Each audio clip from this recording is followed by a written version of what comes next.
A very good morning, everybody, and from me, it's welcome to Mobility 2050 from Transport for the South East. And I have to say, I don't think this event could be coming at a better time. Hardly a day at the moment goes by with another announcement or development on the subject. Only this week, of course, we've seen from the government the £3 billion bus announcement, including 4,000 more electric or hydrogen buses. Really good news, I think, that one.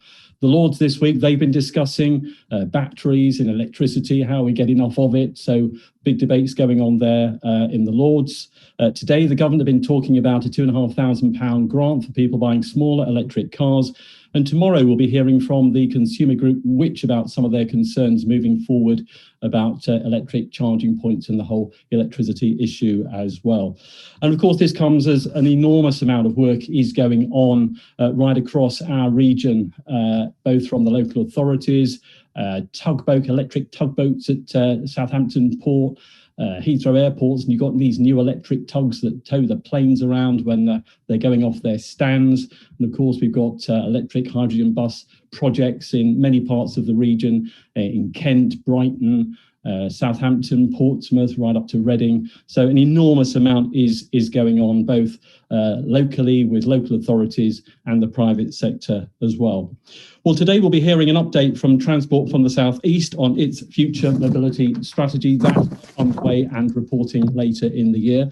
We'll also be hearing from Giles Perkins, a leading consultant on the subject. And we'll have a panel of experts from right across the region to answer some of your questions and hear about some of the activities that they're involved in as well. Some of the issues I hope we can explore is, how do we join up all the dots? We hear about lots of projects and local authority plans in the private sector. How do we join it all together to really make this happen? I think is one really key issue. What role can Transport for the South East play? Do we need more government legislation? And how do local authorities perhaps work better with the private sector?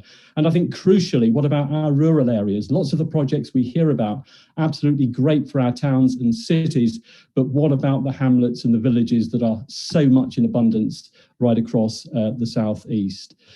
So before we get underway, the obligatory housekeeping things to mention, just to say the webinar is being recorded and you'll be able to upload it will be uploaded to the Transport for the South East YouTube channel after the event. So if you missed part of it or want to come back, do have a look.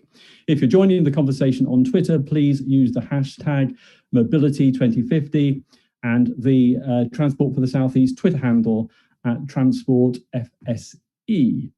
The Q&A button you will see is enabled, so please submit your questions as we go for the panel. You'll find the button on your Zoom toolbar. Now that's either at the top or the bottom of your screen, depending if you've joined on computer or a tablet. You'll also have the opportunity to upvote other people's questions, so please click the thumbs up icon on any question you want to see answered. And really, let's hear from you. It's your questions that are really going to make this session when we come to the panel.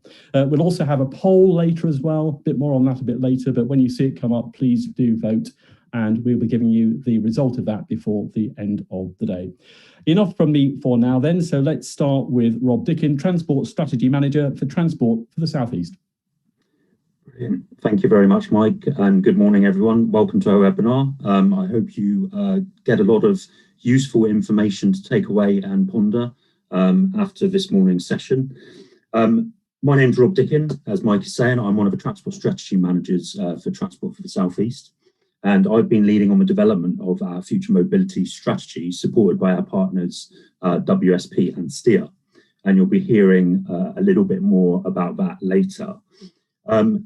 Just to give you a bit of an overview of Transport for the South East, just in case you're unfamiliar as we start, Transport for the South East is the subnational transport body for the South East of England. Our purpose is to determine what investment is needed to transform our region's transport system and drive economic growth. We're funded jointly by the Department for Transport and 16 local transport authorities, and our partnership brings together leaders from across local government, business and the transport sector. We cover an area, a large area, that stretches from the Channel to the borders of London and from Kent. Oh, sorry, this seems to be, Jasmine, can you take it back, please? Apologies for that, everyone. We cover the borders of London from Kent Coast to Berkshire, Hampshire, and the Isle of Wight. And our region includes the UK's busiest and most important ports, airports, roads, and rail links, and is a powerful motor for the UK economy, adding more than 200 billion GVA a year to the economy, second only to London. Our aim is to support and grow our region's economy, improve quality of life, and protect and enhance our environment, which is a really crucial part, and I'll come on to that a little bit later. By choosing the right transport or priorities for investment, by speaking together with one voice, we're able to make a strong case to government for the investment our region needs. This morning, I'd like to explain why future mobility is such a core priority for us as we look to deliver our transport strategy over the coming years. Now, hopefully, we can, Jasmine, do you mind moving on to the next screen? Perfect, thank you. So, as you're all aware, everyone, the backdrop of challenges we face in the 2020s are formidable. You're all aware of them, and I'll go into these in a little bit more depth. We're all aware of, we're 1 year into the global pandemic. It's a year actually yesterday since TFSC were actually in our offices, which, is quite a bizarre and momentous anniversary, actually. We've all had to do things very, very differently. New ways of working have quickly come to the forefront of our thinking. And we're all desperately waiting to see what the new normal actually is as that emerges. But it's very unclear yet what that will be. There's been fundamental changes to the way we're using transport. The chart on the top right shows the impact on the railway over the past year. And the question is, how will the railway respond to that? There was a precipitous drop in passenger numbers last March. It's improved slightly before the second lockdown. And as you can see from this chart, it's still at a very, very low level to pre-pandemic levels. There's an argument that the railway will have to adapt. We will do things differently. It won't necessarily just be about commuters anymore travelling into London, but actually leisure may take on a more prominent role. But we're waiting to see what that will be. Bottom left, you'll see many of our urban centres are congested. We're all aware of this, leading to poor air quality, very much exacerbated by traffic emissions, and obviously leading to poor health outcomes for people living in urban areas. But also well-being comes into that as well. It has a very detrimental effect to well-being. And finally, bottom right, but finally the massive increasing challenge of the climate emergency, which we're all facing. And the legal requirement for us to reach net zero by 2050 is very challenging. Many stakeholders and scientists are urging us to bring that date forward. But there's huge decisions which need to be made before we can do that. And transport has a vital role to play in that role, and looking at what we need to do in the future. So as an STB, TFC is tasked with delivering economic growth, as I've said, but for this has to be sustainable and not done at the expense of the environment or by increasing social inequality. Future mobility provides a way forward for us in the South East, and I'll come on to this now as we enter on to the next slide. Perfect, thank you. So, as you all know, you all experienced, I'm sure in the past, the South East is a highly desirable environment, which is why it's such a popular place to live, work and do business. It's certainly one of the reasons why I live in this particular area. The result, as this map shows, is a vast area of designated landscapes, which means that we can't build our way out of our transport challenges. The potential of future mobility enables us to grow the economy and to avoid the very real risk of a car-dominated economic recovery as we build back better following the pandemic. And we need to make better use of the existing transport network, which we already have. And so levelling up within our own area, not just between north and south of the country, but across our region as well, is fundamentally important. So how do we plan to do this? Our transport strategy provides a way forward. Okay, so a fundamental premise of our transport strategy is a new policy direction, Away from a traditional transport planning approach of predict and provide, so thinking forward and saying this is what we need to do in order to fulfill that capacity requirement, we've actually taken a new approach of decide and provide. So we've set out a vision of where we want to be in 2050. And then the planning interventions that will help us to get there. This involved a shift away from planning for vehicles over time to one of planning for people and places. So providing the solutions that will put the user at the heart of a transport network, and you'll hear that a lot from government at the moment, but it's fundamentally important we put the user back at the heart of a transport network and creating the places that will address the needs of those communities, away from a vehicle-dominated environment to one that works for all users. So how do we do that? So this infographic, which is a really handy infographic actually, and it's worth looking at this as you go away from here today, describes a new hierarchy of response to how we plan for mobility in the 21st century. You're all aware of reduce, reuse, recycle, which they use for obviously waste. Here we have an avoid, shift and improve mantra, if you like. And that is to help us to make those decisions for a more sustainable future. So going from left, avoiding the use of motorised travel wherever we can. If we're not able to do that, shift those to more environmentally friendly modes. So looking at urban public transport, mass transit systems, railways, the role of a railway is fundamentally important, as is the bus. Active travel, so walking and cycling, and some of the new services, new mobility services, which we're talking about today, has to be a part of that dynamic. If we're unable to do that, then obviously improve the energy efficiency of how we're traveling, how vehicles are powered. So fuel economy, electric mobility, hydrogen potentially in the future, and renewable energy is going to be really, really important. So how does this fit in with our approach within our transport strategy? So our vision, as you can see, which was set out in our transport strategy, which was published in 2020, summer 2020, and that was developed with partners and stakeholders from across the region. So it's very much coming from the lower levels up. Everyone's been involved in this discussion. It recognises that continuing as we are isn't sustainable. We need bold action to reduce our car reliance, and meet our carbon objectives, while supporting economic growth and improving quality of life, and future mobility is a key element of our approach. At the heart of our strategy is our vision for the South East in 2050. And just to highlight a couple of parts of this to you today, we want the South East to be the world's leading region for sustainable economic growth, with integrated transport, digital and energy networks, enabling a step change in connectivity. So it's not just looking at transport, it's looking at all those related issues as well. So we need to be much broader. It's not silo thinking anymore, it's thinking across the piece. And so our future mobility strategy is a core part of our technical work programme, along with starting the development of our freight, logistics and gateway strategy, which we've just got underway recently. We're also developing 5 area studies that will identify the schemes, interventions and policy required over the next 28 years, running up to 2050. This will feed into our strategic investment plan in 2022 that will identify the investment required for transport in the South East leading up to 2050.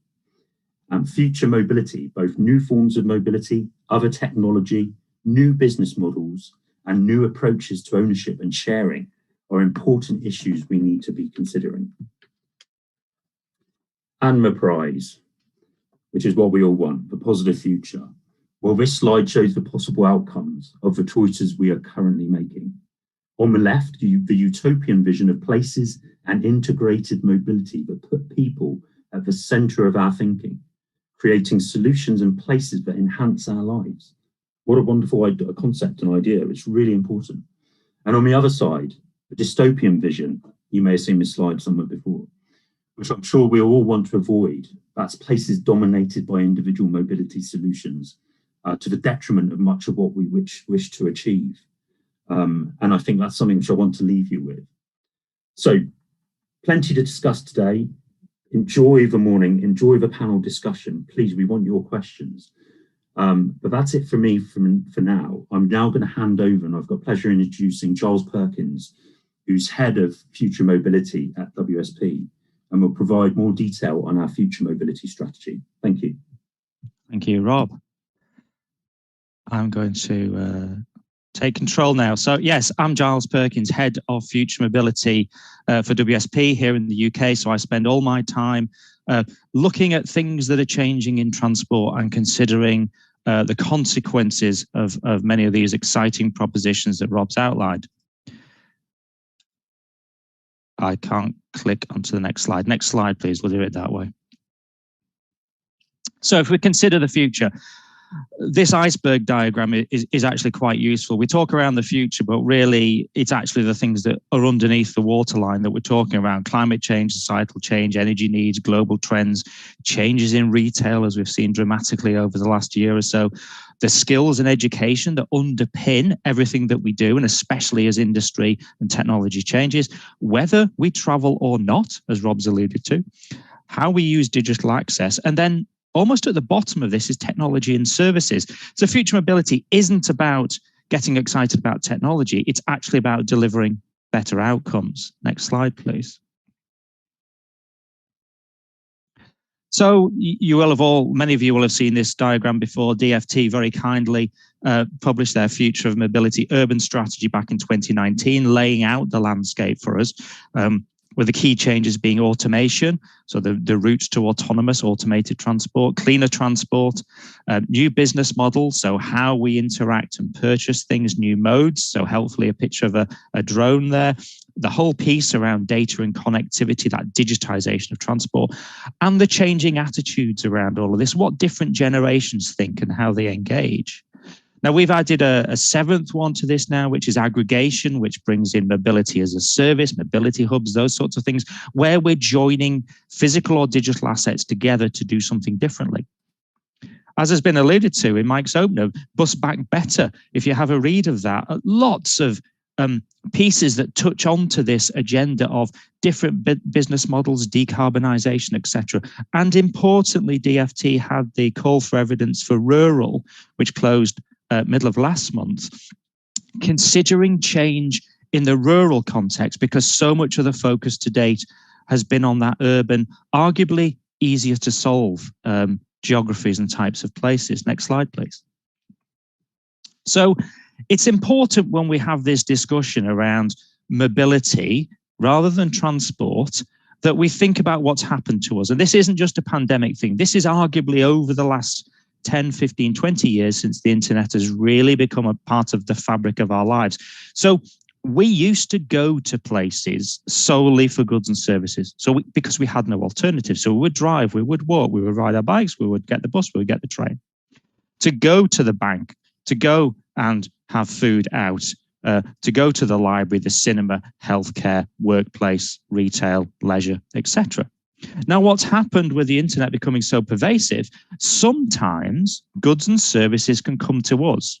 So before it was wheels or feet to get to places, now sometimes those things come to us, either digitally or, interestingly, on wheels. So if you think about what's happened, you can now, obviously, Uber Eats and Just Eat, you can order takeaways and they're brought to your home. You can do your banking at home. Through the pandemic, we've seen remote healthcare. We've obviously seen a big shift towards Netflix and Apple TV and those sorts of things, libraries online, rental online, all those sorts of things. Now, we've also got services coming to people where services are brought into places to provide new ways of doing things. So Hackney in London, for instance, is a fantastic example of a top-up service. So you can refill your washing up bottles and your all sorts of things that we consume. Electric milk float drives around the community that's there on a Tuesday, and you go to that to buy your goods. So things on wheels, things digitally coming to us as people. Next slide, please. So how do we consider change? Because it's really exciting to think about all of this stuff, but it doesn't mean that it's going to become reality. So we talk about signals, trends, and trajectories. The signals are the early indications of something happening. So we've got drone and hyperloop and flying taxis on here. So drone trials happening as we've seen in the Solent for medical in the early stages of the pandemic. Lots of chatter about Hyperloop, lots of chatter about flying taxi. Doesn't mean that there'll be mature business cases for those, but people are investing. Just lost the slides on the screen there.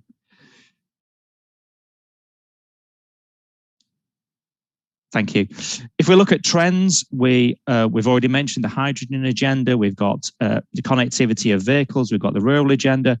We've got automated shuttles. These are all things that are observable change, things that are starting to happen. But then if we move to the trajectories, these are the things that are becoming stable.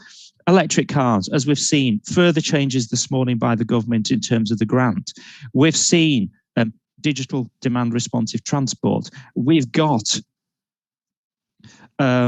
electric bikes, cargo bikes, e-scooter trials at the moment, shared transport, etc. So the signals, the trends and trajectories define what our new normals are going to be with this underlay of time, commercial, technological and operational maturity. And that's the really important thing to consider.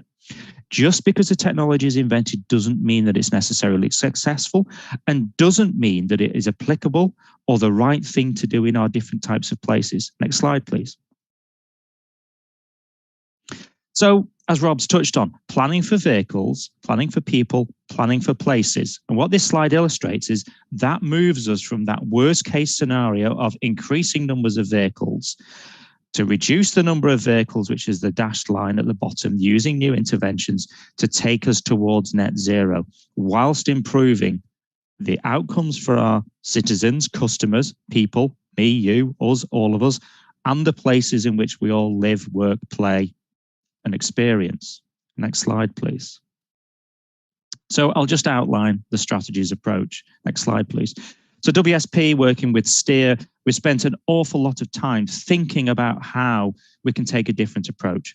And at the heart of this is considering our types of places. So we've broken it down into major economic hubs, our urban centres, rural communities, and importantly, remote rural communities, of which we've got a lot across the region.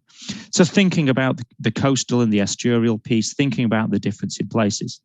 So if we consider the types of people and the characteristics in those places, we're starting to take a different view of what are the segments of society. So there's some illustrations up here. Village life, for instance, might be more elderly people who are less digitally savvy, more dependent on cash.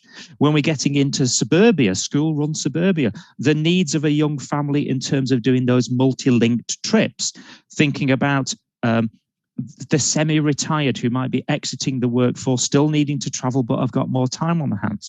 Thinking about the needs of those people at those different life stages allows us to start to think about what transportation solutions, what mobility solutions might be applicable to them. Next slide, please.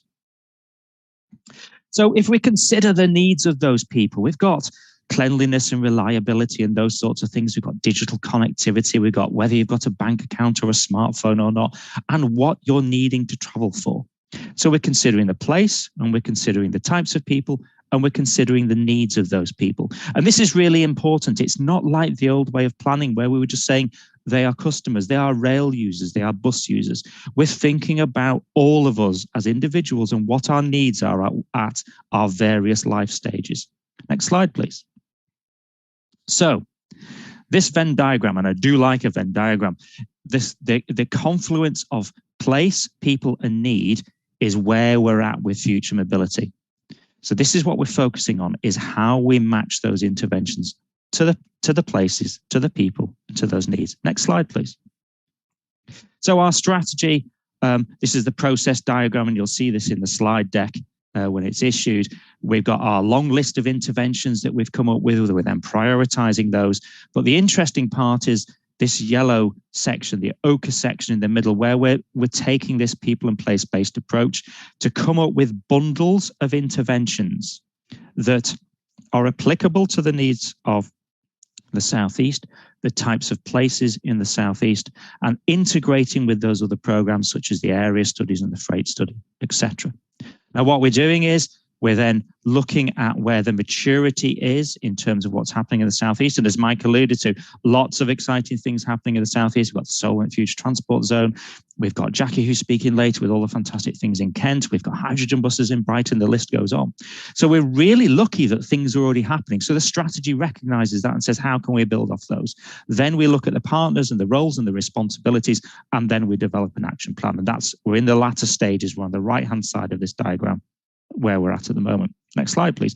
So what we're coming up with is plausible, applicable, and viable bundles, as we're calling. So it might be that you've got mobility as a service with automated shuttles, with shared mobility, etc. Perhaps this bundle might be an urban area. Next slide, please. If we flick to the peri-urban, you'll see some things have disappeared because the conditions in those suburban areas are very different from our core cities, our dense places. So we might have more EV charging, we might have demand responsive transport, for instance, more focus on sharing things. Next slide, please. And if we go to rural, it changes again. We start to see, well, is there a role for drone-based freight in perhaps delivering medical supplies, as we've seen to the Isle of Wight, so that things can be done differently that deliver better outcomes, and you'll see hydrogen on there, etc. So these bundles start to tie up with the types of places and then are applicable for our area studies and feed into the area studies. Next slide, please. So, as Rob touched on before, avoid, shift, improve across a new hierarchy. And this is really important, how we're thinking about what's important for what we want to achieve within that place-led approach. At the top of the heap, on foot and wheeled, and by that I mean disabled users in wheelchairs. So putting the pedestrian, the wheelchair user at the top of the heap, then cycling, then e-cargo bikes and e-bikes, delivery devices, traditional bus ride hailing, and at the bottom, and this is really important, sole occupancy cars that are not well utilized or underutilized freight vehicles. So what's underpinning this is how we can make better use of what we've got, how we can make sure what is out there is being used to the best of its ability to deliver the outcomes that Rob described earlier. Next slide, please. So when we wrap this together, we end up with this future mobility strategy that is considering mobility and transport. It's considering digital, which links a lot of these interventions together. It's considering the energy that's needed to power it, so battery, hydrogen, etc. All the interlinkages of that with place, and then all of those interlinkages with community. So it's a very different approach. Next slide, please. The benefits, it's evidence-based. We're tailoring interventions and solutions to identifiable needs. We're helping to reduce risk by looking at what the markets might be. So we're taking a retail approach. We're helping to create the conditions for success by thinking about things commercially. This approach aids local engagement and understanding because we're building in need and difference right from the start.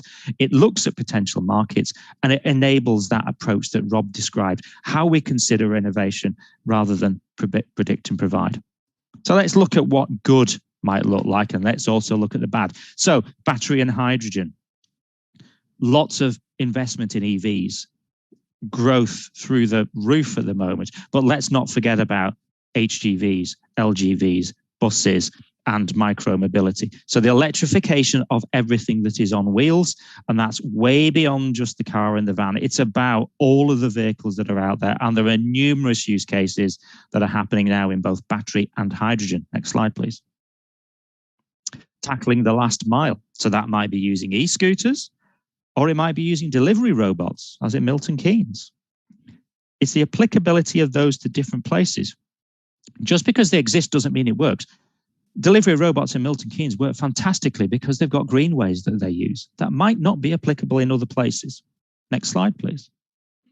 Digital demand responsive, as is happening in many, many places, in Kent particularly, of a new form of thinking about the bus, app-based, on-demand transport, as is alluded to in Bus Back Better. So how we can provide better connectivity over the traditional linear bus route. Next slide, please. Thinking about mobility hubs where actually can we reimagine the high street? Can we reimagine the interchange so that it's not just about changing modes, it's about having more modes, it's about parcel lockers, it's about having co-working spaces. It might be a micro consolidation hub for freight. It might be a travel center and a cafe. It might be flexible space. rethinking what the high street could do and using mobility as a catalyst to achieve the change that we want to see. So aggregating functions, modes, and services beyond mobility. Then we embed this thinking into the real world. So this is work that's ongoing at Otterpool in Kent at the moment, thinking about how you bake in future mobility to a master plan and taking that imagination and validation approach to really delivering outcomes that will be long lasting for a new part of a major community. Next slide, please. Mobility as a service. So I've unashamedly stolen one of Conrad's images here of showing the journey to Mars. And obviously colleagues in Kent are looking at Mars as well. Mobility as a service, as being the utopia we want to get to, of seamless travel where everything is integrated and everybody's got choice. Really exciting. How do we take the steps to get there? What are the roles and responsibilities, and how can we all contribute to that debate? Next slide, please. Let's look at a few negatives. This slide here, you may have seen similar before.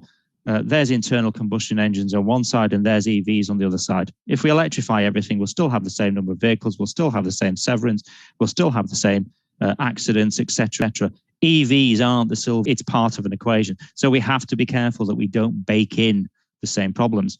Next slide, please. Here's an example of a very high brand electric vehicle charging station in the southeast, put in the wrong place and it flooded.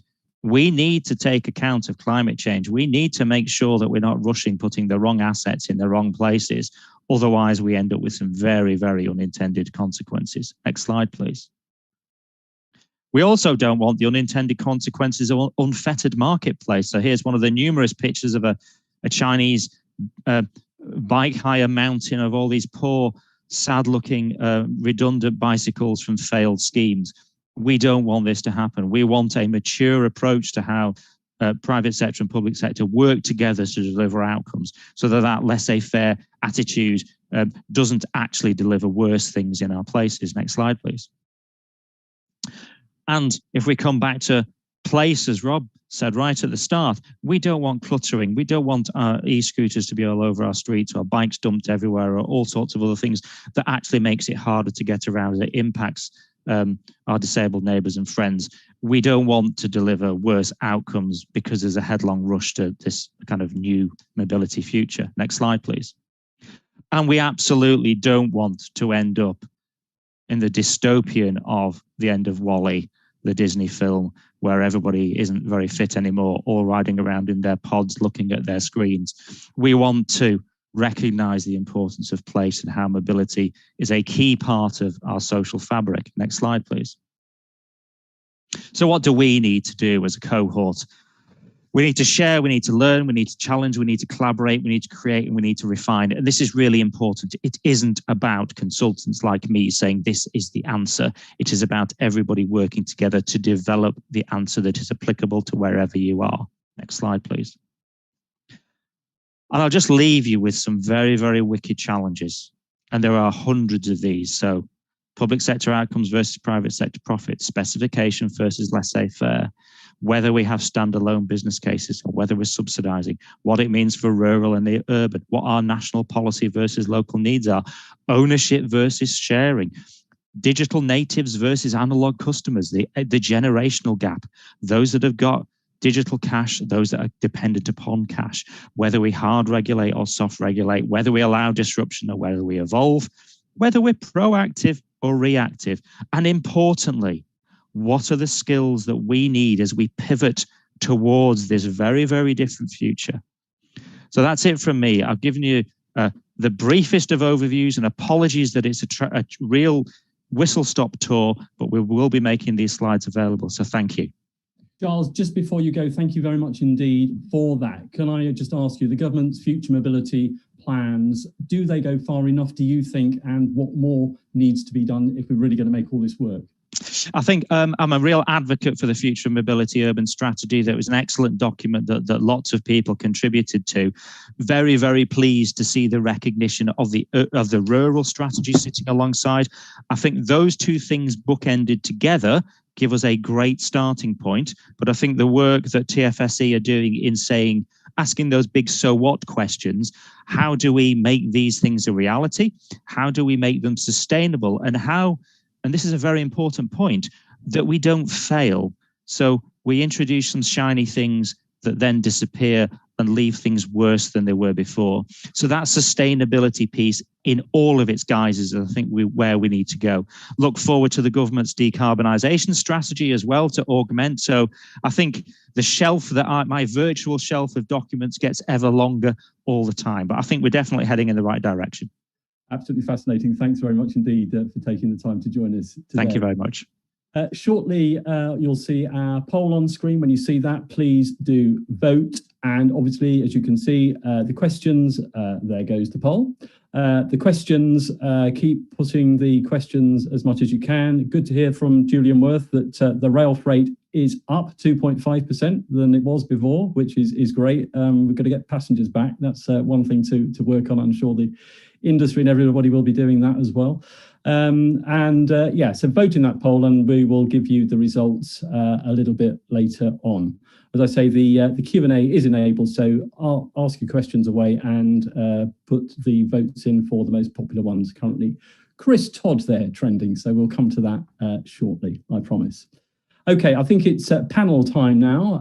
As I say, keep the questions coming. What I'm going to do is ask each member of our panel to introduce themselves, talk to us fairly briefly about what they do and just make some opening comments. So Conrad Haig is the Transport Manager at Solent Transport. Conrad. Good morning and thank you, Mike, and thank you to TFSE for inviting me. It's a pleasure to be, I'd say here, but virtually here. So Solent, I'm Conrad Haig, I'm the Solent Transport Manager. I lead on the work of the Solent Transport Partnership. Solent Transport is a sub-regional transport partnership between the Isle of Wight, Southampton, Portsmouth and Hampshire. We cover the bottom end of the Hampshire County Council area. It's a relatively thin strip of land, but it has significant national importance and national interest. We have 3 international gateways and a Royal Navy dockyard, and not least of these is Southampton Port, which is not only important to this area, but important to driving the industrial area of the Midlands. We are a very diverse area with a peninsula and island geographical outlook, and we contain both rural and significant cities, which I think was referred to earlier. Portsmouth, and not many people know this, is the most densely populated city region outside London. And that might give you an idea of the sort of population numbers we have. In fact, our population makes up around 20% of TFSE's population. We are very fortunately the recipients of a DFT Future Transport Zone grant. And I think, yes, thank you very much, which covers 2 themes. One is personal mobility. The other is sustainable urban logistics. We have in the urban logistics area, drone logistics, which you may have seen some of the work that we did on the Isle of Wight testing NHS logistics with drones. We also have inside that area macro consolidation and micro consolidation. In the personal mobility, we're holding all this together with a mobility as a service app, which we're planning to deliver shortly. And in fact, we're in sort of communication and negotiation with a supplier to award that piece of work, and that should be delivered sometime in the summer, maybe early autumn. That holds together a set of personal mobility future transport zone work, including DDRT, e-scooter trials, of which we've just launched the 3rd of the Solent's e-scooter trials yesterday. Bike share, e-bike share. Solent Go is our electronic smart card ticketing, and there's a number of initiatives and new ticketing work around that. Mobility credits, lift share incentives, and e-scooter trials, and quite a few other things. But that gives you a good feeling for the sort of things that we're trying with and experimenting with. The Solent and its partners are really pleased to be part of the DFT's initiative to test and trial these policies and strategies in the area. And thank you very much for the invitation. Conrad, thank you for joining us. Let's cross now to Kevin Travers, who's Head of Infrastructure, Transport and Place from Enterprise M3, the local enterprise partnership. Kevin. Thank you, Mike. Yes, I'm assuming people now know what LEPs are. We've been around so long now. So, I'll just get the video going. Right, there we go, it's better. You can see me now, rather than that rather old picture of me in a suit which I don't wear anymore. Right, anyway, from a LEP perspective, I think future mobility for us is about how we can deliver growth, jobs, and transform to a low carbon economy. So it very much is fully aligned with the Transport South East vision for sustainable economic growth. And I see LEP's role to support investment initiatives that achieve this. So like joining the dots, like you mentioned earlier on, it's all about bringing things and people together. So if you look at our economic recovery strategy that we published last year, you'll see low carbon and smart mobility are at the heart of it. Obviously, it's about jobs, it's about employment, it's about skills, but low carbon and smart mobility are two of the specific themes. And it's all based around people, innovation, and working in partnership. So two quick examples I give to give an idea, and we can expand on those in the discussion as we wish to. The first is the Future Towns Mobility Demonstrator, which we are supporting in Basingstoke, which complements the sort of things that Conrad was talking about the Future Transport Zone.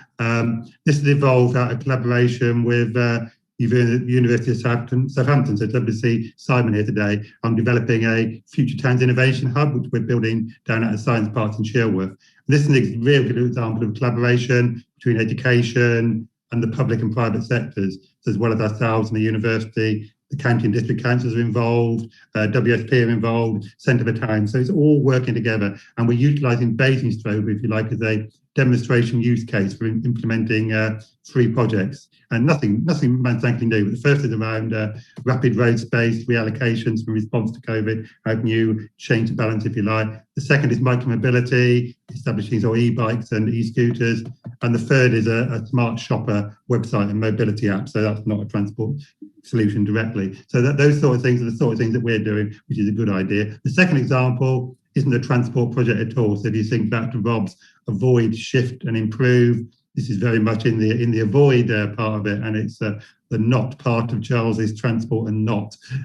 So the LEP is investing significantly in a major scheme. It's called the Gigabyte EM3, which is basically the installation of full fibre infrastructure for Surrey and Hampshire, our part of Surrey and Hampshire. Could do a whole seminar on that if clearly can't do justice for it really in 60 seconds, but in a nutshell, what we're doing is funding a 100-kilometre route between the 5G centre in Guildford and the Living Lab in Basingstoke, which will enable access to fibre and gigabit capabilities for many more businesses and domestic customers across that area. So we're linking 7 hospitals, 6 regional development sites, 33 business parks, colleges, 7 railway stations, etc. The thing goes on. It's very much you providing a different alternative to transport, providing the technology. So why is this a future mobility scheme? Well, it's all about providing the connectivity, enabling business individuals to carry out the activities they wish to do, but without the need to travel at all. And I think if we can achieve those sorts of solutions, then we're going to be really much on the right tracks. That's all I wanted to say for your introduction. Thanks, Mike. Right, Kevin, thanks very much indeed. Jackie Ellett, who is the Public Transport Project Manager at Kent County Council. Jackie, welcome. Hi, thank you, Mike. Hi, I'm the Public Transport Project Manager and the lead for Mobility as a Service in Kent. And these are some of the projects that I'm working on. My main project is trying to bring to life Mobility as a Service in Kent with a mass app, website and mass back office platform. I can sort of answer more questions on that later. The other sort of projects I've been working on and continue to work on is about the electrification of the fast track BRT scheme in Kent, in Dartford. And previously I've done the electric upcharger electric bus trial in 2018. And you can see a picture of the new technology there. So we're sort of moving forward from next year to have the full fleet fully electrified. I've also been working on various different DRT schemes over the last few years, very much with the total transport ethos of sharing journeys and lots of different additional journeys being put onto there from supported bus service routes and SEN and mainstream home to school transport. So a different way of looking at it. And one of the main DRT schemes that's live currently in Sevenoaks that I think it was Rob mentioned earlier. I've also in the middle of kickstarting an autonomous electric bus trial on Fast Track. It's only right at the beginning stages at the moment. As I said, the main focus is about mobility as a service, and I'm creating an outline business case at the moment to try and get internal funding for the mass technology, and we'd love to go out to procurement later on this year to co-create, co-design a mass solution with the mass consortium that we already have created. And we've got an ambition to going live with mobility as a service early 2023 in the Ebbsfleet, Dartford, Gravesham area of Kent, which is a very sort of urban area. But we have an ambition to roll out mass across Kent and Medway by 2025. So the whole sort of mobility 2050 sort of agenda here is that, you know, there's an awful lot that can be achieved in the next few years, which makes it a lot more real. And you know, with the addition of sort of, you know, electric vehicles and the mobility as a service app, plus a big marketing and behavioural change campaign, we believe that there's a big opportunity for reducing CO2 emissions and air pollution through the use of these technologies. Okay, great stuff, and good to hear so much going on over in Kent. Patrick Warner, who's Head of Innovation Strategy at Brighton and Hove Metrobus. Patrick, good morning. Very much, Mike, and thank you to Transport for the South East for inviting me to take part in the panel discussion today. It's great to be with you all again, and what a subject, what a week to be representing bus after not one big funding announcement for zero emission buses last week, but also the long-awaited national bus strategy earlier this week. So some of the tools slotting into place there that hopefully will make buses fit for the future, and a major part of how we recover from COVID and bounce back better, I think, was one of the other slogans I'm really passionate about.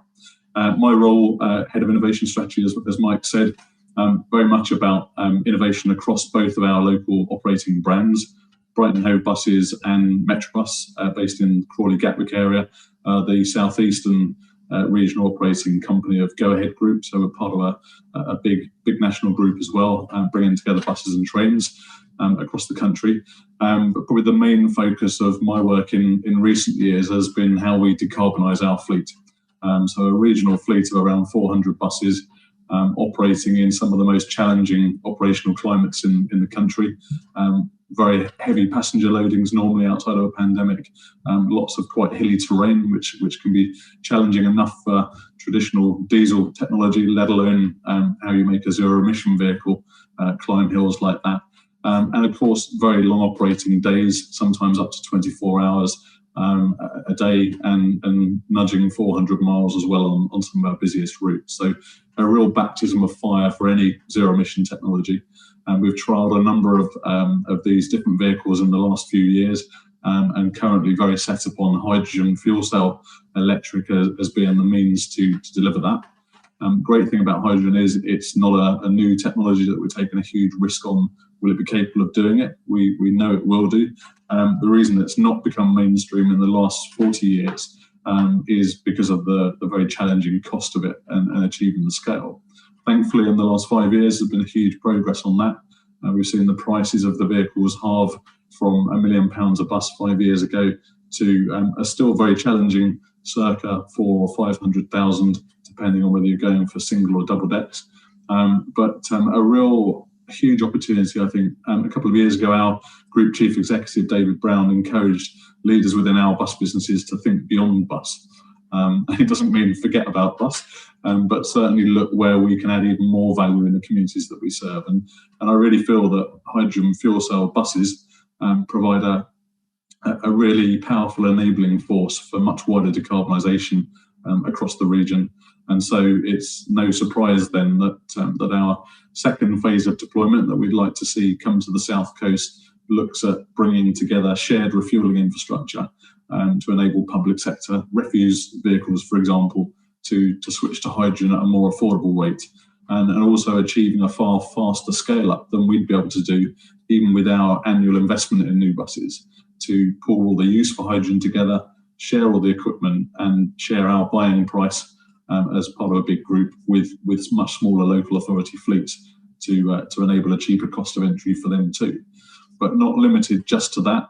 We're really keen to raise the ambition in our public sector partners as we're helping them enter zero emission technology to ensure that those vehicles, when they hit the road, are able to be used a lot more efficiently. We know that transport emissions are a huge, or the biggest contributor to poor air quality and climate change or climate damage.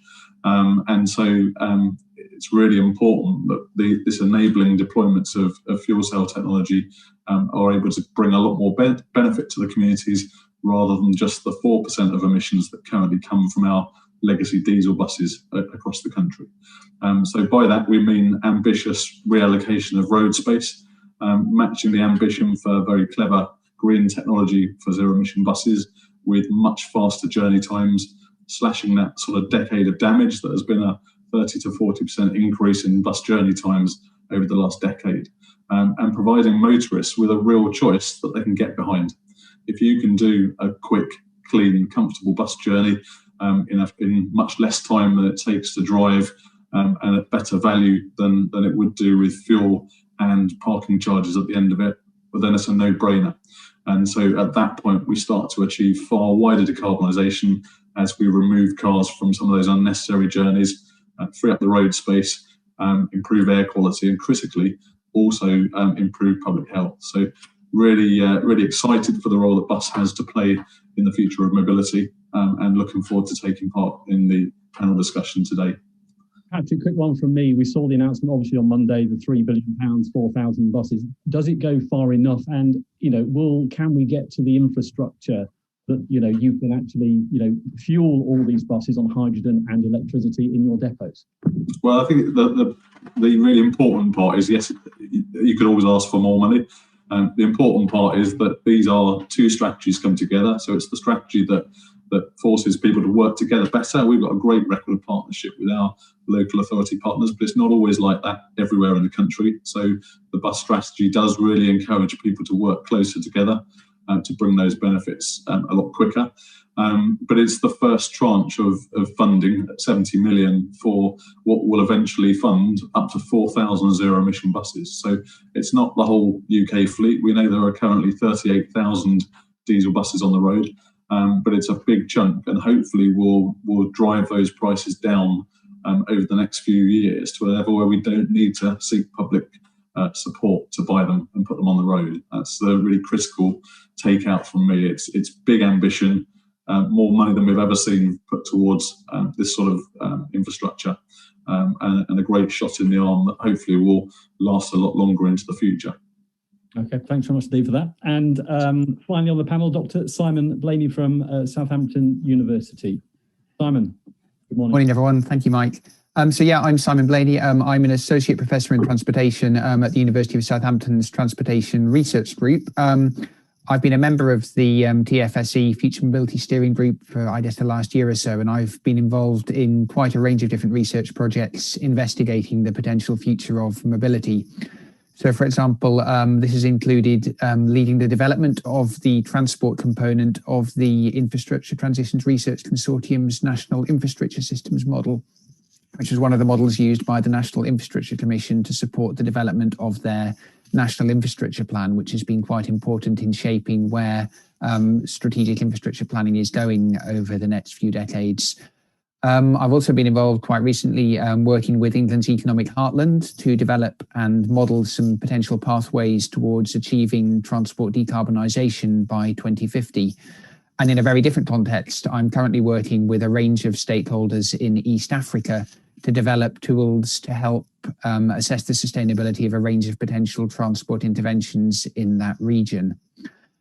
And then more generally, as we've heard briefly mentioned already, the Transportation Research Group is quite heavily involved in the Solent Future Mobility Zone, working on the Mobility as a Service trials and on some innovations in sustainable urban logistics. So I do think the TFSE Future Mobility Strategy is a really important step forward in terms of moving the region towards a more sustainable transport future. But I think for me, the biggest challenge looking ahead is how we can actually improve integration between this kind of mobility strategy and our land use planning, because land use patterns do have a massive impact on to what extent sustainable transport is actually achievable. And there's been quite a lot of discussion recently around the idea of something called a 15-minute city in terms of how we might move towards a better new normal in a post-COVID world. And this kind of 15-minute city concept could have really positive impacts in a lot of ways. But actually achieving this goal would mean transport and land use planners working together in a way that maybe they haven't always been very good at doing in the past. It might also involve a shift as transport planners from thinking about enabling mobility to focusing more on facilitating accessibility to key services instead. So I think this is a really good step forward. I think there's still many challenges to overcome, but it's really encouraging to see all the work that's been done in moving towards a more sustainable transport future.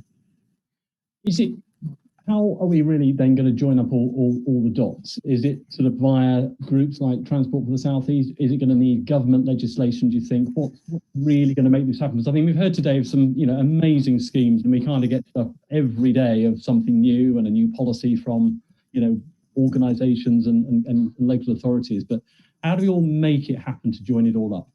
Yeah, well, it's very easy to come up with a policy and maybe harder to make it work in practice. I think clearly there are some things where you are dependent on central government, and some of the measures like, for example, road user charging that have been mentioned in the chat. It's difficult for someone like Transport for the South East to do that effectively on their own. But I think there is a lot that Transport for the South East can do, and I'm sure is doing already by talking to their equivalent departments in the region going beyond transport and really trying to bring together integrated policy making and then implementation across different sectors. So I think there is a lot that can be done within the region that could make things a lot better than they are at the moment. Okay, let's if you just stay there for a second, let's just go to some of the questions then. Let's start with the one that's got the most thumbs up, which is from Chris Todd. Hi, Chris. Who's basically saying, really should we be focusing more on improving digital infrastructure and sustainable transport? What's your view on that? Yes, so I think we should certainly be focusing on both of those things in partnership. And I think that links actually into what I was saying about trying to focus on accessibility rather than mobility. So there will be some things where we can enable people to access the services and the products and the goods they need digitally without needing to move. And if they can do that, that will clearly have quite positive impacts in terms of sustainability. But there will also always be other things where people are going to need to move around in order to access the services they need, whether that's getting to school or visiting relatives or many people getting to work. That's where actually sustainable transport is going to be crucial. So I think both are important. And we need to think about which are most appropriate for particular kinds of services and for particular people as well, because clearly different people will have different levels of ability to access things digitally than others. Okay, Kevin, do you have a view on that? Yes, I mean, the short answer to the question is yes, digital is absolutely fundamental. I mean, as I mentioned in my introduction, the gigabyte hub that we're putting, but that, if you like, providing a spine, and that provides opportunities you can build off that. And we've put this link in between Basingstoke and Guildford. It's gone all over the place to link a whole host of destinations. There's potential to develop that further, to link into rural areas, to put extensions on that, providing that sort of connectivity, so that exactly as Simon says, you're providing the services to the people without the need to travel. So the digital is absolutely key to this. And if you don't get that right, you don't get that fundamentally right, that you're not going to achieve things like net zero. Other parts are clearly important, like sustainable transport, but the digital connectivity and making that accessible to all, linking it to the service providers. So when you say working with ourselves, Transport South East is excellent. That partnership. We also need to work with directors of public health, look how they're looking with the health trusts, see how they're all delivering their services, and link all that together. And we've really found delivering our fibre hub, which those conversations have really started. We've sort of opened the door, and there's suddenly conversations going with hospitals and with colleges and people we hadn't had before, which is absolutely excellent. And that, I think, there provides the solutions. Another issue, I think, is, what about rural communities? Because we hear a lot about what's happening in our big cities, be it, Brighton, towns like Basingstoke, but, for someone like me who's sort of 10 miles almost from Basingstoke in the countryside, how do you join those dots together? Well, again, it's the same answer really. The digital connectivity is there, and that potential can do that. You can provide that through local areas and get that level. The technology is there to provide those sort of local services at the moment. Another example, a project working on at the moment in East Hampshire is improving digital connectivity through BT to link to a demand responsive bus service. So we're actually boosting the boosting the powers from the digital connectivity so that an app can be developed where you can then develop a demand responsive service. So that those sort of solutions work very well in the remote rural areas, as Giles highlighted earlier. There's a lot of that in this area, so that can be done and is being done. Okay, Jackie, if I can put one question from Colin, if you can see that, to you about apps. And the elderly people, I think that's a really interesting point. Certainly, where I work at ITV, we put on our web page addresses and how to contact us. And one of the frequent calls we get is people saying, "I don't do the website because I'm old and whatever." So what about the elderly? That's a really good question. Thank you, Colin, wherever you are. The whole point of MASS is about sort of bringing together all the transport services into an app, but it's not just an app. We are very keen on ensuring inclusivity and accessibility for everyone, and therefore we aim to sort of have a website that goes alongside the app, and we want to bring in a MASS operator that will work on our behalf to sort of administer the scheme on a day-to-day basis, and that would include having a customer call centre function so that people can actually pick up a landline and book their multimodal transport if they're not familiar with using apps and smartphones, etc. So we're very much planning in right from the beginning the inclusivity of everybody, regardless of whether they've got apps or not. And just tell us some more about the plans that you have got in Kent. Sure. Jasmine, would you be able to share those slides I sent to you? That will be helpful. For those of you who sort of are not sure what MASS is all about, I thought it would be useful to sort of share this slide. So MASS is all about integrating all different forms of transport into an app, website, and as I said before, accessible to the public from a customer call centre. And the sort of the brains of the system is a MASS platform, back office platform, and this is where all the integrations of specialist sort of API, which is sort of real time information about buses, trains, DRT, car sharing, electric car club hire, bike hire, all of these coming into one. And we have developed a consortium. Could you go on to the next slide, please? And we are leading the consortium, and we feel it's very important as a local authority to have that strategic oversight and facilitator role of bringing mobility as a service into an area. And we are the owner of the MASS technology, or will be the owner of the MASS technology and owner of the data. And we've created a consortium already, and that will sort of grow and develop over time.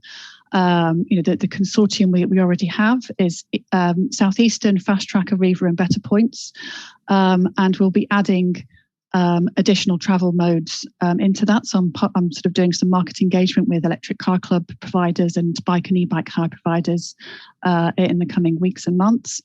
And we've already done market engagement last autumn, and it continues actually, because there's still an awful lot of engagement to do.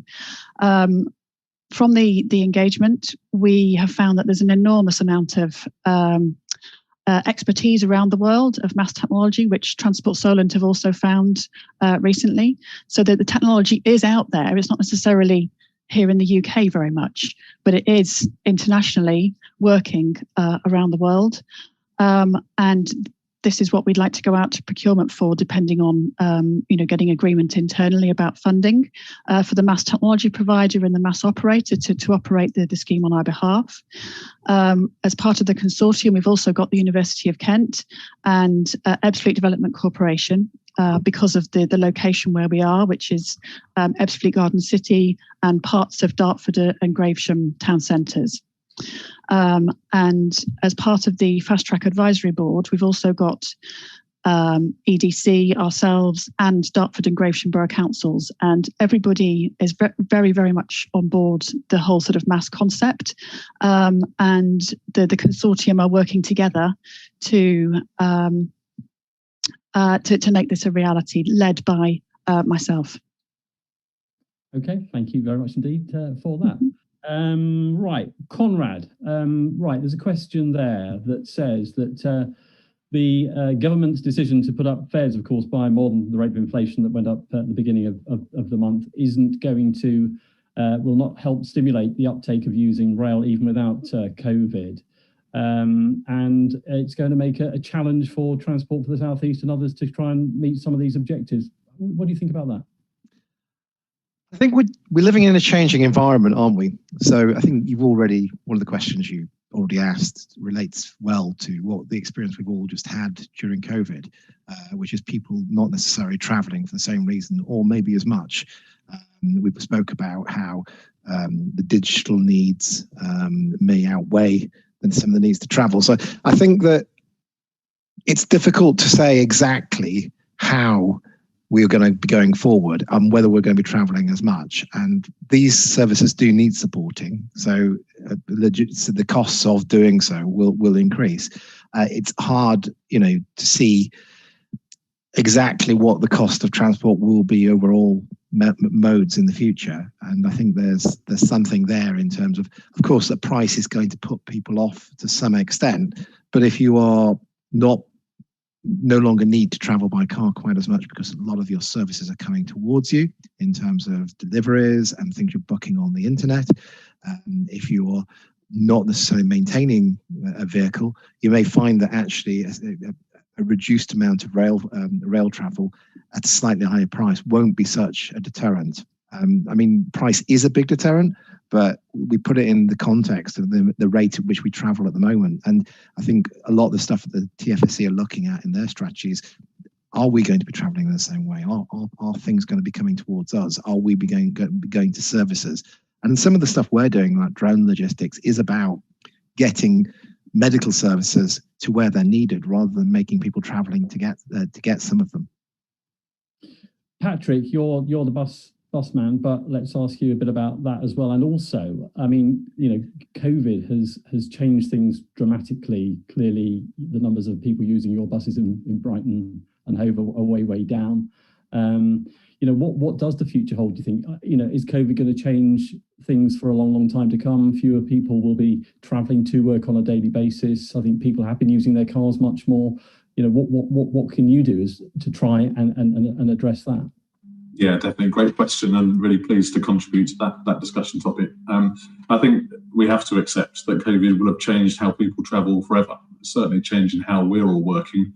An example being that we're all sat in front of screens and sort of tiles in a virtual meeting room rather than in a conference room as we perhaps would normally be. And some of those changes will have very long-lasting effects, if not permanently.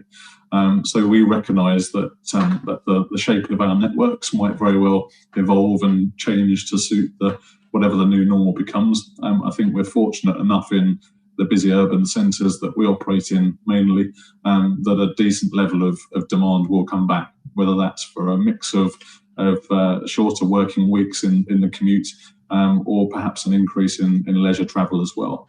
But one of the things I think we really need to be very agile and focused upon is flexing to meet that new normal. So people who traditionally travelled to work every day for 5 days a week knew how to get best value on our services. That was either by a smart card or a mobile ticketing platform, which sort of bulk purchased tickets for them over a period of time and gave them a bigger discount the longer ahead they were purchasing for.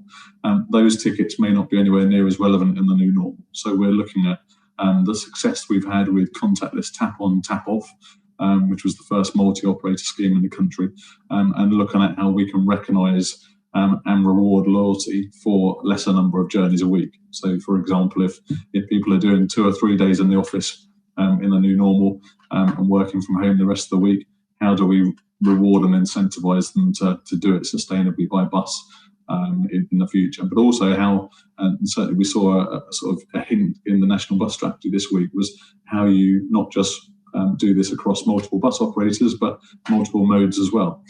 So we're really keen to play our part in making those automatically sort of good value, contactless, tap on, tap off work across modes as well. And that will be increasingly important, I think, to really enable it to be very simple, very trustworthy. People don't need to crack the code of numerous fare timetables and calculations, but can just do it simply by their watch, their phone, or their plastic card, and know that we're all going to work together to deliver best value for them. Okay, well, I've still got you quickly. You see the question there about extending the life of existing bus fleets and making them much more environmentally friendly. Would that be a cheaper alternative than spending £500,000 on I'm really glad you've asked me that question, because it's one I was really keen to answer when I saw it pop up in the chat field. We've got a good history of cleaning up our existing fleet, and so we've now about to embark on our second phase of, in partnership with the City Council in Brighton, exhaust retrofits. So taking older vehicles that are midlife, still have many years of useful, reliable service left in them, up to Euro 6 standard, which is currently the cleanest diesel technology that you can buy. And we know much cleaner tailpipe for tailpipe than any of the other diesel vehicles on the road that very often inhibit their progress. But also very ambitiously, when we're looking at hydrogen, I've flagged within our organisation the very real risk of stranded assets with our current Euro 5 diesel stock. And as it's retrofitted to Euro 6, we know now from Zebra funding and national bus strategy that there's likely to be a time in the not too distant future when you can't buy another diesel vehicle, or diesel bus, I should say, just like there is that now vision with cars. So we've got to look at how we can recognise that half the fleet, or a third of our fleet, is Euro 5 at the moment. It's only a few years old. It's got many years of reliable service to give the communities that we serve. And we can't simply afford to scrap those in 2 or 3 years' time, when we're starting to face legislation that restricts their movement around the urban centres. So just as we're really enthusiastically pursuing new hydrogen fuel cell technology, we're also looking with a variety of different partners at the moment how we can retrofit current Euro 5 vehicles that are very young still, and convert those to zero emission hydrogen fuel cell too. And I believe that within the next 2 or 3 years, hopefully we'll be able to make a case for being able to do this conversion, almost reset the life of the vehicle if we do it in line with a heavy cosmetic refurbishment as well. So effectively it will be a new bus when it re-enters the road with a zero emission drivetrain, and fit for another 15 years of service to the communities that we a mix in the future of retrofits to zero emission and brand new vehicles as well. That's good to hear. Let's bring back Simon. A question there about potential for road user charging. Any views on that? Yeah, so road user charging is an interesting one. So I think if you talk to most transport academics, they'll tell you it's an excellent idea and we should definitely do it. But I think there's a couple of challenges. Firstly, around political acceptability, because it will inevitably mean making car travel more expensive for some people for some quite important trips. So trips to work into congested areas, which means that it's seen as a bit of a vote loser. So it's then quite hard to get politicians to back it. There are also issues around quite what the scheme would look like. So ideally, you would want something which was charging people based on congestion levels. But then there are issues there around basically sort of tracking where vehicles are going, which make it more complex, and also how you actually set the prices. So you need to make sure that people are aware of the cost of a journey before they travel, which means there's a limit to the amount of dynamism you can build into the pricing. So there's ways of overcoming that, and the model they've got in Singapore is probably quite a good model to follow, particularly for sort of cities, in terms of how you can have variable prices that do change to reflect levels of congestion. But I fear where we may end up, particularly as electric vehicles become more common and they need to find a way of recovering some of the lost fuel duty, is that we may end up with just effectively a distance-based charge for driving, which is not ideal because it's quite a regressive measure and it takes no account of actually the extent to which people are imposing externalities through congestion and the extent to which people have any other alternatives. So what you really need is a system that charges people a lot more for travelling in circumstances where they have a viable and more sustainable alternative. But that will probably be a harder scheme politically to deliver, I suspect. Okay, let's bring Kevin in. Haven't heard from Kevin for a while. Any view on that? I think potentially, Simon mentioned some political issues. I think that there is an acceptance amongst people that road user charging could come in as long as it's done equitably. So I think you've got a real opportunity with the potential significant reductions in fuel duty that are going to take place as we move to non-tax fuels. And if people can see that they are saving money there and they're spending money as they travel, like you do with a bus and a train, I think if it can be demonstrated equitably, I think there's a real big demand for that. So as long as you've got the technology, exactly as Simon says, so you're charging on the basis of the impact of your journey, I think there is public acceptance potentially for that going forward. And I think the politicians would get support from that from people as long as it can be done equitably and using the technology so that the most polluting journeys pay the most. A question there from, if I keep with you, Kevin, for just a moment, about to what extent is Highways England signed up? And I suppose this comes back to, doesn't it, what do we do to get everybody on board, be it, the local authority, Highways England, the rail companies, what do we do? And what are you doing sort of locally in North Hampshire and the Surrey part of area you cover to try and do that? I'm picking up on Highways England is that I think there's an acceptance of that, and they're willing to work with us. I'm certainly in our area particularly currently speaking to Highways England about the schemes looking to address congestion on the A3 around Guildford and delivering technological solutions coming from an air quality process. So they're looking at quite innovative potential solutions to do that. So I think they've been given a hand of government to try and look at innovative solutions. So it's not about delivering major road schemes. I mean, the whole of the premise of the government's decarbonisation strategy and transport is not in providing this heavy infrastructure. So it's providing alternatives. Partners like Highways England are mindful to do that. I mean, it's a bit like turning around a super tanker, and they have got a long-term programme with large amounts of investment. But I think they are mindful that they can do that, and it's finding the innovative solutions. I mean, back on the road user charging, the solution for that is ultimately going to come from central government. I think it's very difficult to deliver something on a purely local basis, but groups like Highways England, which work across the whole country, are absolutely ideal to deliver that along the strategic mode network, where some of the most polluting and longer distance journeys come. So I think there's a real opportunity to work with people like Highways England, which we do at a local level. Let's bring Conrad in there. Yeah, I think that's a good question. We have been working at Solent with Highways England on their TDM program, and so they are thinking about this. And I mean, it's certainly focused mainly around roadworks and how we would defer traffic from present roadwork sites or planned developments of the road. But they are seeing the bigger picture, and I think we're doing some quite interesting work with them around mobility hubs and interchanges and how we can offset road traffic. So I think there's a real possibility there. It is a step change, and I think that I think someone put something about behavioural change in here in one of the questions, and I think there's a real step change, and behavioural change is really important. But let's not just think about it in terms of the customer and the person traveling. This is a step change for all of us. It's a step change for the professionals doing the work. It's a step change for the local authorities delivering it. It's a step change for the councillors and the political bodies around us. Everybody has got to jump on this step change. We're in a process of actually fundamentally changing what we do in terms of transport and how we deliver it, what that means. And I think that's a big thing for everybody.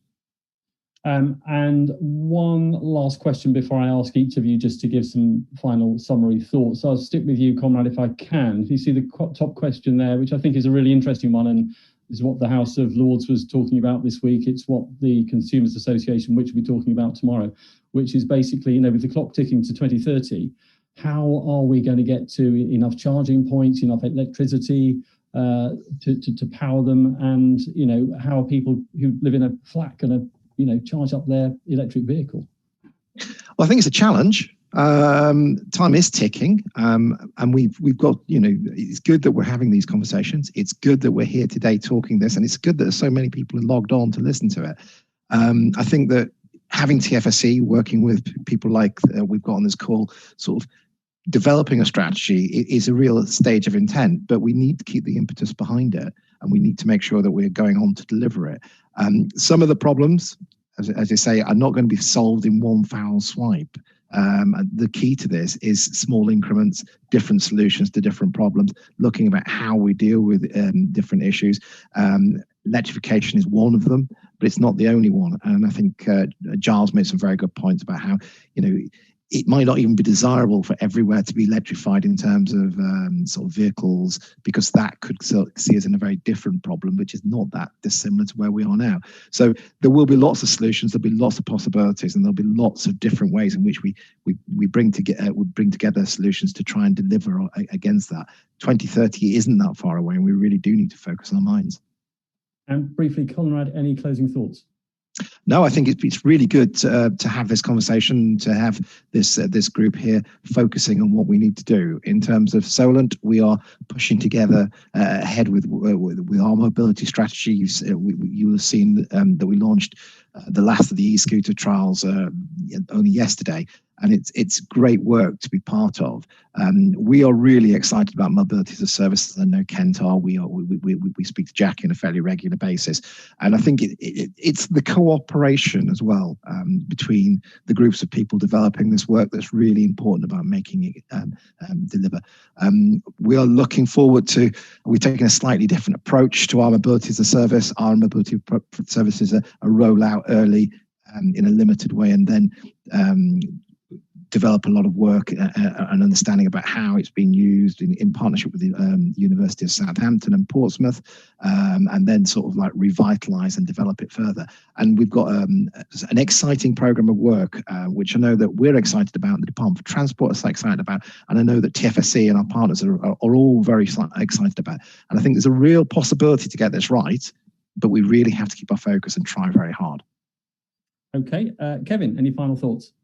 I think Conrad summed up fairly well. I think the key focus is around partnership. I'm really delighted that the TFSC have taken this approach for future mobility and done a fairly ambitious approach, and it's bringing everyone together, so everyone to contribute in their areas. So from a LEP, we can contribute from the innovation, the technological side, the digital side. Local authorities can help provide the infrastructure, and the universities can bring their sort of wider research knowledge. So I think it's excellent. I think this is the start of the process. It's great to see over 100 people here listen to this conversation, and most of them seem to have stayed throughout the hour and a half, which is really always a good side, isn't it? But it shows the importance of this sort of this area, and working together is absolutely the key. So, in a word, partnership, that will be successful. And I'm nearly as optimistic as Conrad. Thanks for doing. Right, Jackie.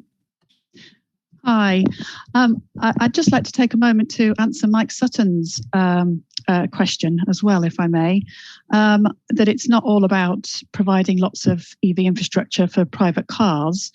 One of the main sort of KCC drivers, and I'm sure sort of Transport Solent would agree, that local authorities need to actually have a step change in modal shift away from car ownership and single occupancy vehicles to shared zero emission transport and active travel. And it's that shift and the whole emphasis away from owning your own vehicle that is the key thing that needs to happen. Otherwise, we are going to end up in that dystopian slide that I think Giles showed earlier, of where we're just replacing electric cars, fossil fuel cars with electric cars. And we need this change in sort of, ownership, that it's not all about owning your own car, and going towards much more shared zero-emission transport, public transport and active travel. So to sum up, I agree with other comments about sort of partnership working, and it's great to be part of this webinar call today. And just to reflect on some of the questions asked, that it's not all about an app.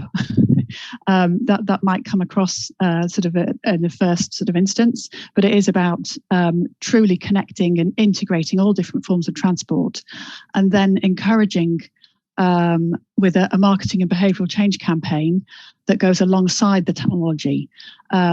Without, just having an app won't be enough. We actually need to take very proactive stance to get that modal shift, so that there will be a marketing and behavioural change campaign that we will be developing for sort of 2023. Great. Patrick? Thanks, Mike. Yeah, thanks very much for inviting me to take part. Again, TFSE, really appreciate that.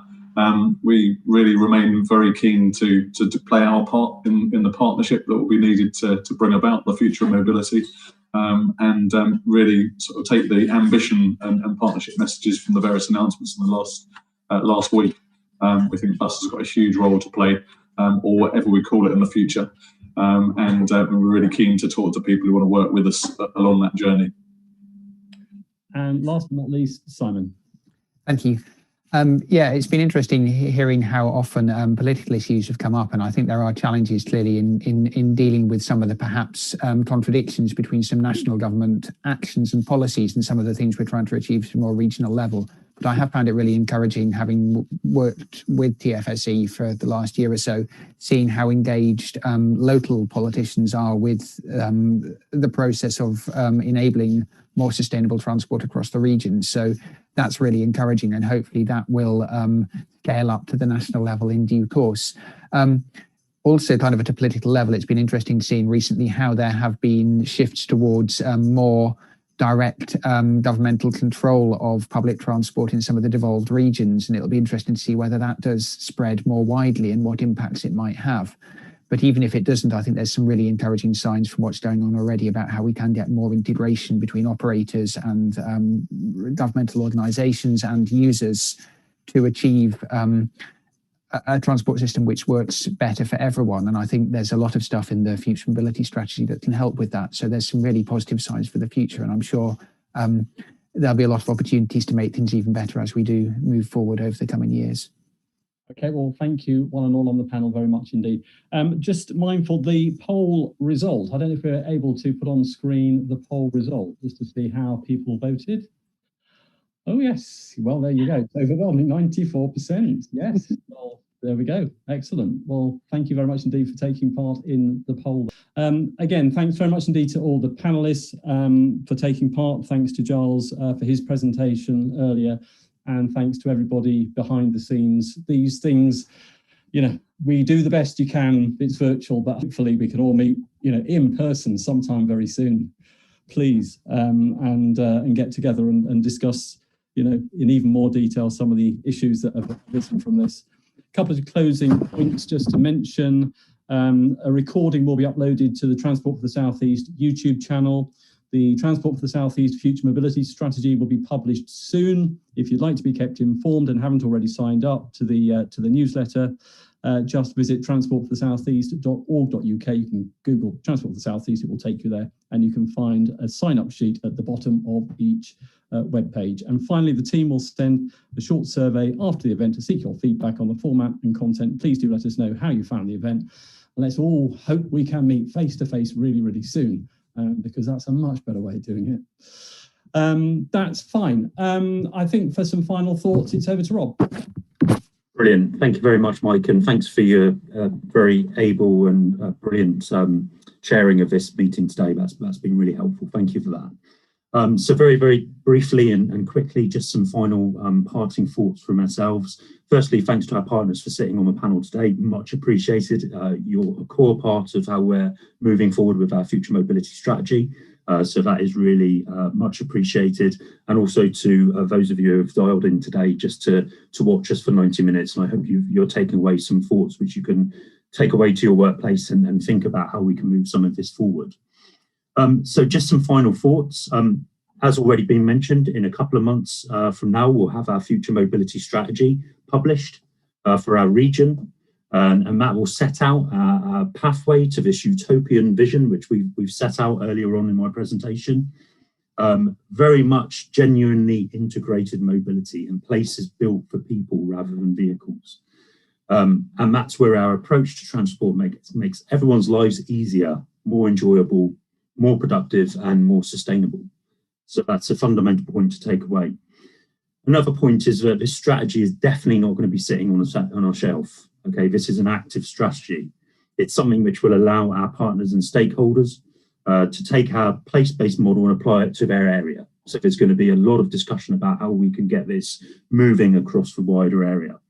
And will help to bring some clarity amid all the background noise out there to make sure that investment happens where it will deliver most benefit to local people and the local economy. And that's something that us here at TFSC is really proud of, but we're taking that stance. And just finally, final thoughts, I just want to say that delivering our vision for the South East isn't something that we can do as TFSC on our own. It is totally dependent on partnership working with our partners, many of which are on the panel today. And as we've heard today from our panel, that there's really only the way that we're going to get things moving and to unlock some of the difficult issues and funding issues which will come up as we try and take future mobility forward. So I hope you found this morning really helpful. Thank you very much again, and please do have a good afternoon. Thank you.